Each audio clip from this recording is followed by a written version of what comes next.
This tutorial shows you how to turn off Windows' built-in virtualization feature. First, click on the Start menu and open Control Panel. After that, click on Programs. From there, click on Turn Windows Features on or off under Programs and Features. At this point, a window will open showing a list of optional Windows features. In the next step, scroll down and find Hyper-V in the list.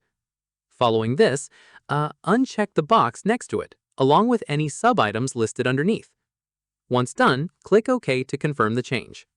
From here, Windows will process the change and may take a few moments.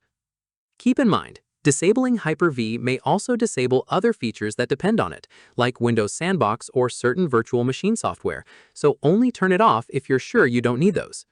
Finally, restart your computer when prompted to complete the process. And that's it. If this guide helped you disable Hyper-V in Windows 11, give it a like, subscribe for more Windows tutorials, and tap the bell icon for updates. See you in the next one.